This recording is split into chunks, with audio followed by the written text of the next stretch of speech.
¿Cómo están, estudiantes? Listo. El día de hoy vamos a ver cómo dimensionar un sistema fotovoltaico aislado. Vamos a ver los elementos principales de los cuales se consta un sistema fotovoltaico. Para eso vamos a hacer el siguiente ejercicio. Ya, el ejercicio nos dice que se debe diseñar un sistema fotovoltaico para una casa que está ubicada en la ciudad de Loja, que consta de las siguientes cargas. Cargas son los equipos que se van a conectar. En este caso tenemos un televisor que tiene una potencia de 150 watts y va a estar encendido en promedio 3 horas diarias. Va a tener 4 lámparas de 20 watts cada una, encendidas 3 horas diarias cada una. Un refrigerador de 184 watts, encendido 6 horas al día de forma promedio. Aquí nos dice la condición es que la casa deberá ser utilizada el diseño va a ser para los meses de julio, agosto y septiembre. ¿Qué es lo que nos pide? Es primero determinar la radiación de la ciudad de Loja, cuántos paneles se deben utilizar, su capacidad y cómo deben estar conectados, cuántas baterías, igual su capacidad, cómo deben estar conectadas. Debemos determinar cuál es el inversor más adecuado para este sistema y determinar el controlador de carga igual adecuado para este sistema. Entonces, lo primero que vamos a hacer es empezar por el inversor. ¿Sí? El inversor es el elemento más sencillo de dimensionar, pero para esto necesitamos hacer el siguiente cálculo. Primero determinar cuál es la potencia instalada y el consumo diario. Si podemos verle aquí, tenemos un televisor encendido 3 horas con una potencia de 150 watts. Entonces vamos a hacer unos cálculos. Después les voy a proyectar. Entonces tenemos la potencia total.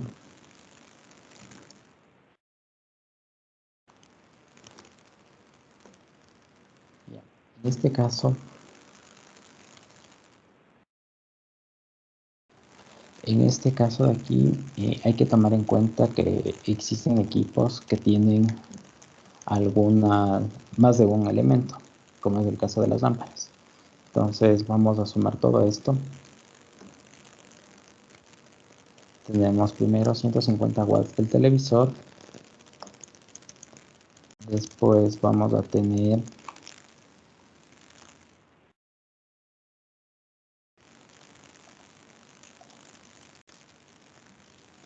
Vamos a tener 4 lámparas, es decir, 4 por 20 watts, más el refrigerador es uno solo, uno sería por la potencia, 184 watts.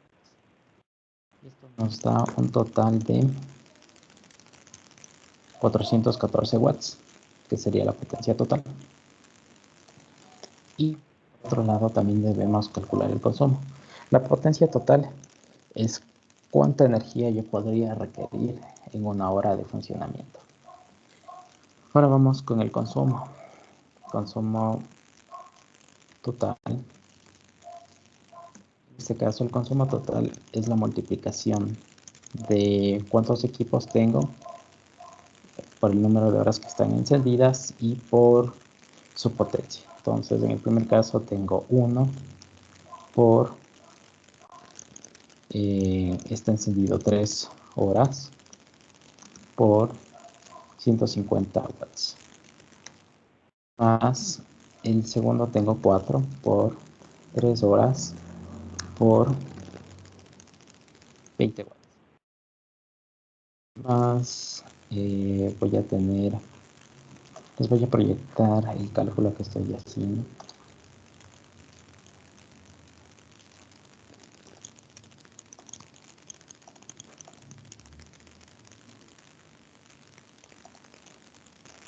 Y para que puedan observar. Entonces aquí tenemos ya las 4 lámparas. Nos falta el refrigerador. Es un refrigerador por 6 horas por 184 watts. Vamos a ver cuál es el total y aquí me da el resultado en joules. A nosotros lo que nos interesa es el resultado en watts hora. Entonces le voy a cambiar de unidades.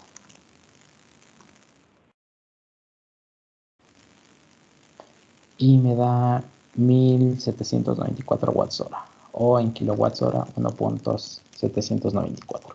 ¿Sí? Con este dato de aquí, lo que necesito es determinar cuál es el voltaje con el que voy a trabajar. ¿Sí? Yo les voy a proyectar en una tabla.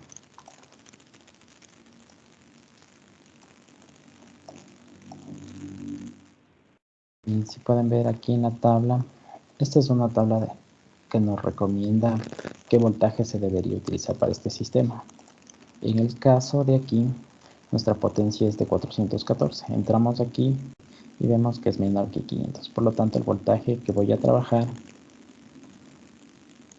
le voy a poner voltaje sistema, en este caso es de 12 voltios. ¿Sí? Con esos datos, lo que debemos hacer es elegir un catálogo. En este caso ya les voy a proyectar el catálogo para que puedan ver qué equipo debemos seleccionar. Recuerden que nuestra potencia es de 414 y el voltaje o tensión es de 12 voltios.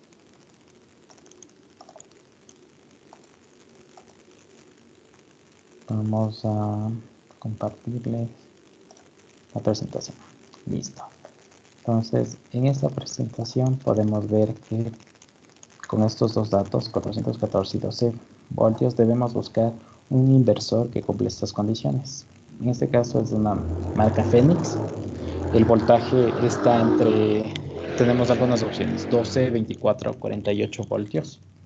Se debe cumplir también la potencia. En este caso debería ser una potencia mayor, es decir, que se pueda conectar todos los equipos a la vez. Vamos con estos. Estos cumplen en voltaje, pero no en potencia. Este cumple en potencia, pero el voltaje es mucho mayor. Y la opción que nos conviene es la de aquí. En este caso, 12 voltios y 800 watts. Y este va a ser el equipo que nosotros debemos seleccionar. Y tendríamos elegido nuestra primera parte o nuestro primer elemento de nuestro sistema. Un dato importante es que necesitamos para cálculos posteriores de este valor de aquí, nos dice eficacia máxima o la eficiencia. En este caso elegimos la primera opción que corresponde a los 12 voltios y es del 91%. ¿Sí? Le voy a poner aquí eficiencia inversor es del 91%.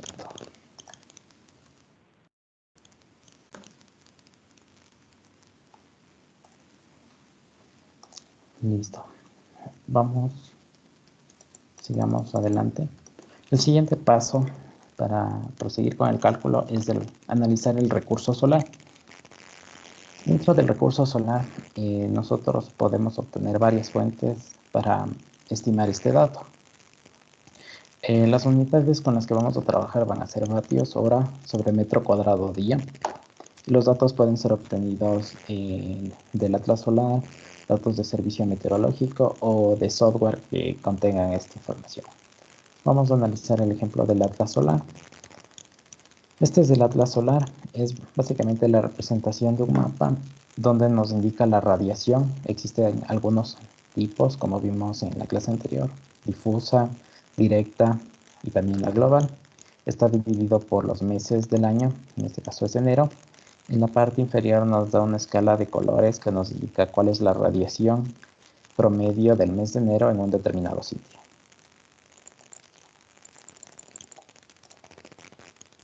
Poniendo un ejemplo, este es un ejemplo para el caso de Quito. Ubicamos primero Pichincha, está en esta región de aquí, y después ubicamos a Quito, que es esta parte de aquí, y ubicamos aquí un punto rojo. Con eso nosotros podemos determinar cuál es la radiación dentro de esta zona. En este caso la radiación está en 5100 para el mes de enero.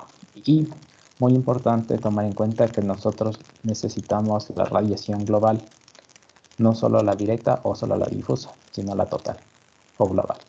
En este atlas solar también se refieren al término como insolación, que también se suele utilizar. Existen otras fuentes, en este caso es un software llamado Meteornom 7. Este software tiene algunos datos meteorológicos guardados de algunas ciudades del Ecuador y de otros países o ciudades en el mundo.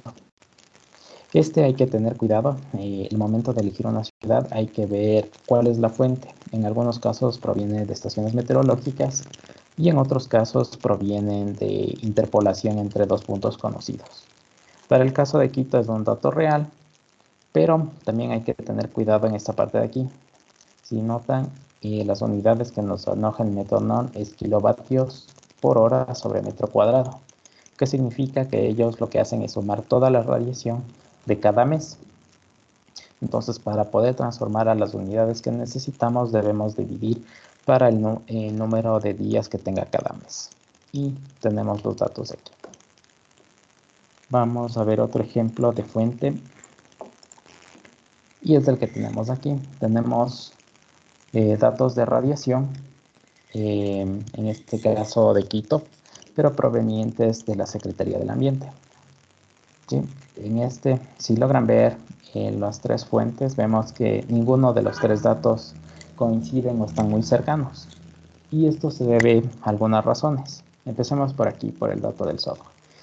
Este dato del software utiliza aproximadamente 10 años de radiación, pero de los últimos, me parece que es desde el 2000 hasta el 2010. Por otro lado, el Atlas Solar utiliza datos de 20 años de radiación, pero son antiguos, son desde el 1985 y 20 años posterior. Y finalmente tenemos estos de la Secretaría del Ambiente. Los datos de la Secretaría del Ambiente relacionan la radiación, pero solo de un año, del 2015. Entonces, basados en esas consideraciones, habría que analizar cuál es la mejor fuente para hacer el cálculo. ¿Qué es lo que se sugiere para dimensionar? Es utilizar al menos 4 años de radiación. La segunda condición es que los años sean lo más cercanos posible al momento del cálculo. Y basados en esas consideraciones, en este ejemplo de aquí, la Secretaría del Ambiente se debería descartar, ya que solo es un año. El Atlas Solar también no sería una muy buena fuente, ya que son 20 años, pero hasta el 2005. Y este de aquí es hasta el 2010 y utiliza 10 años, entonces este sería la mejor opción en este caso.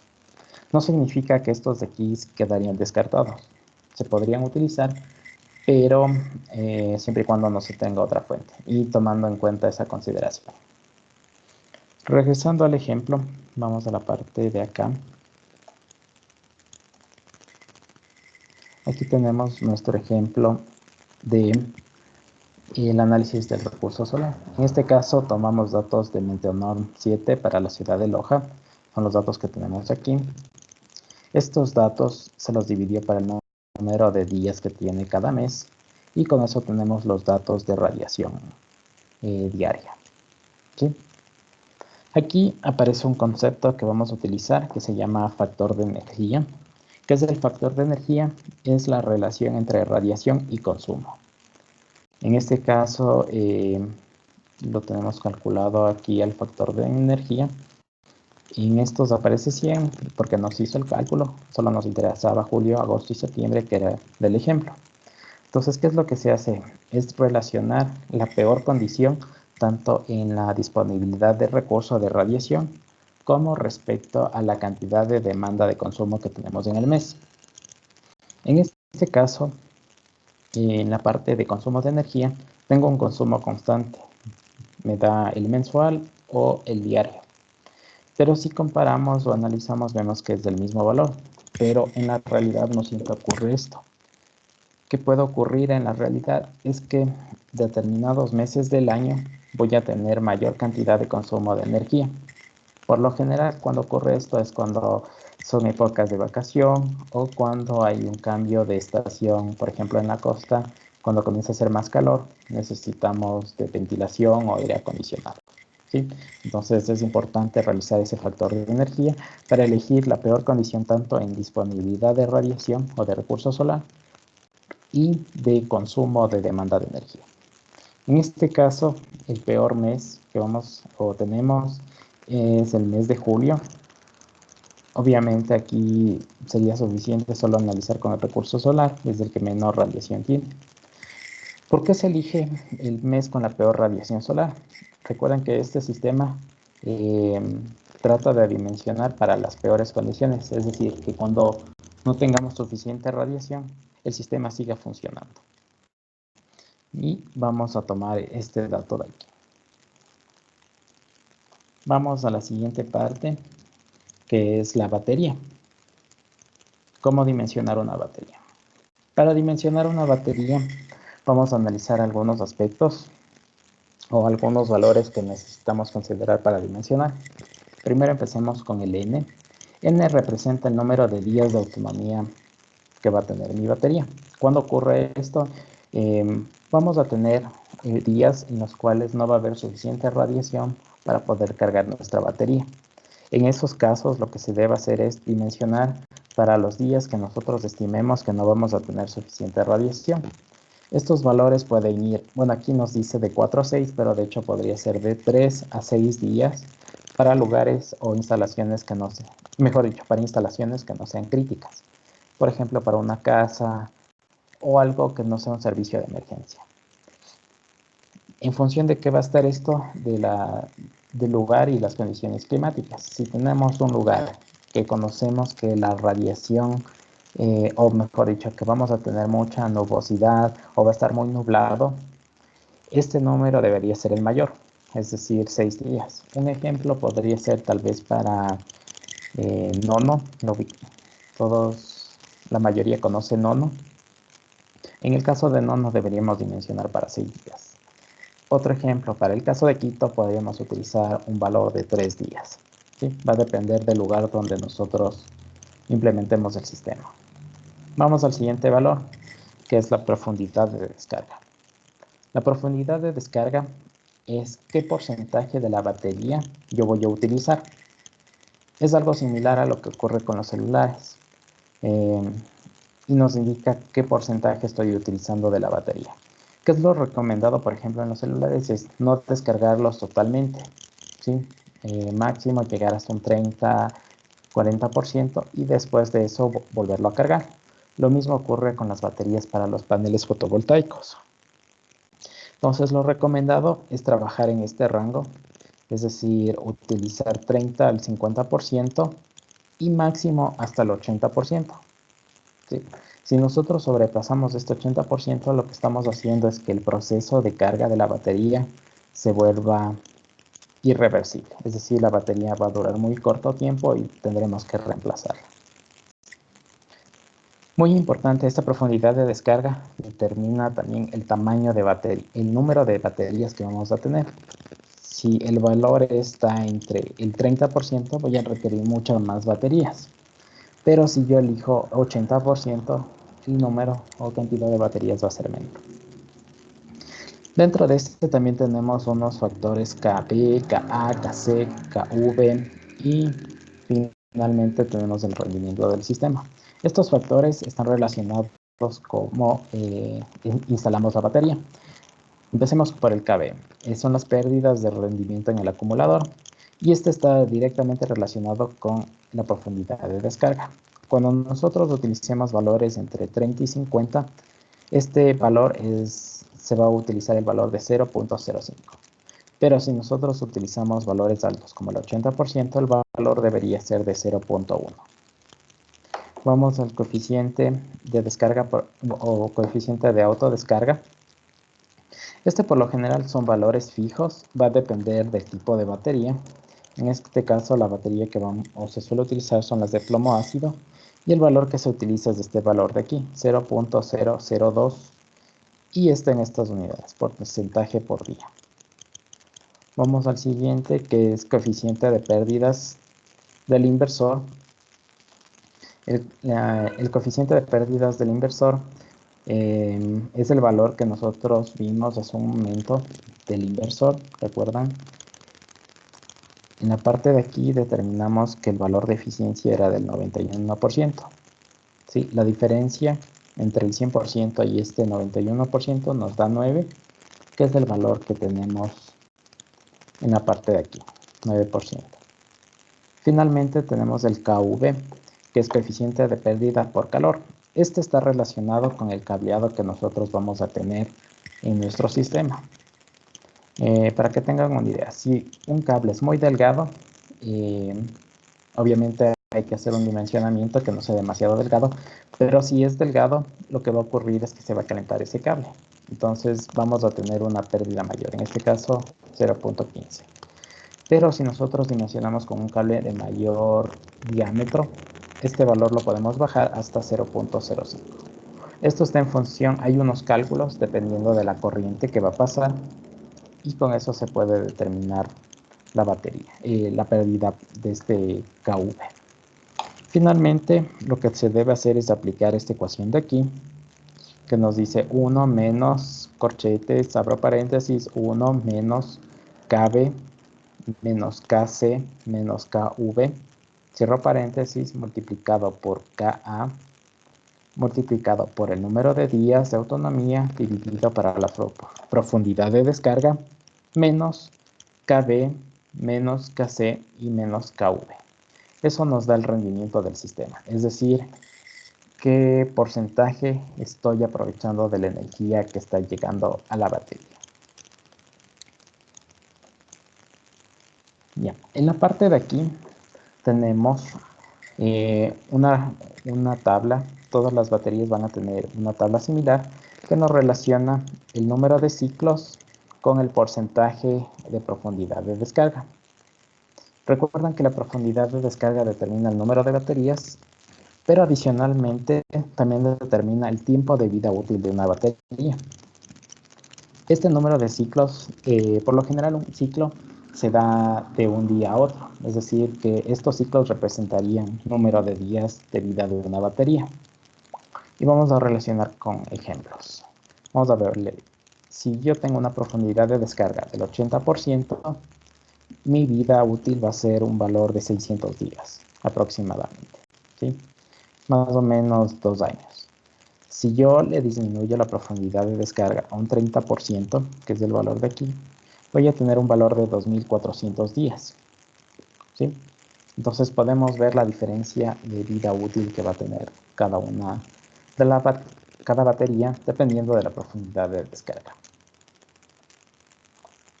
Listo, vamos ahora a ver estos cálculos. ¿Qué es lo que hacíamos o cómo determinamos o dimensionamos la batería?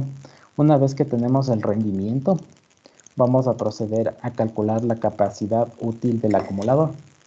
¿Cómo calculamos esta parte de aquí? Capacidad útil del acumulador. Vamos a multiplicar el consumo lo calculamos en unas diapositivas anteriores, 1794, por N. N vendría a ser el número de días de autonomía dividido para R, que es el rendimiento. En este caso nos da 10.271 watts hora. Por lo general, en las baterías no van a encontrar en estas unidades watts hora, sino en unidades de amperios hora. Entonces, ¿qué es lo que se debe hacer? Es dividir para el voltaje del sistema. En este caso, el sistema está trabajando a 12 voltios. Recuerdan que elegimos de acuerdo al inversor. Entonces, este valor de aquí, 10.271, lo dividimos para 12 y nos va a dar 856 amperios hora. Finalmente, lo que debemos hacer es determinar la capacidad real de la batería dividiendo para la profundidad de descarga, es decir, ya descontando el porcentaje que no se va a utilizar de la batería. Y en este caso dividimos esta capacidad en amperios hora dividido para la profundidad de descarga, que era el 50%. Esto hace que nuestra batería se duplique su capacidad.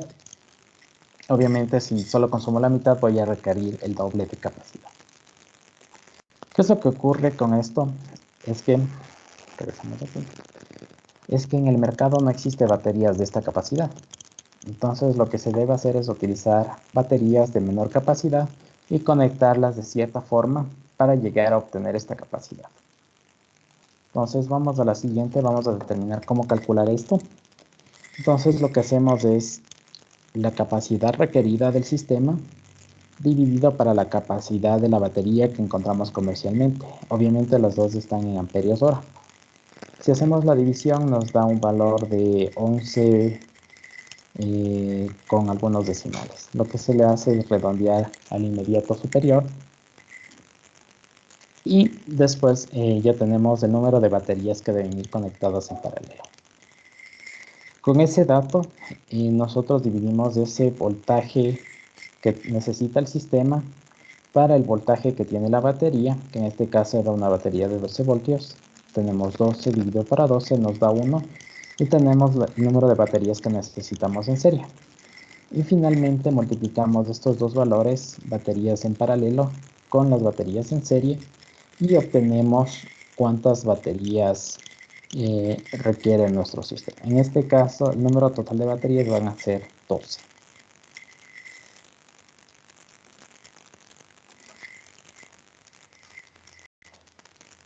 Listo. En un siguiente video vamos a ver cómo dimensionar los elementos restantes que nos faltan.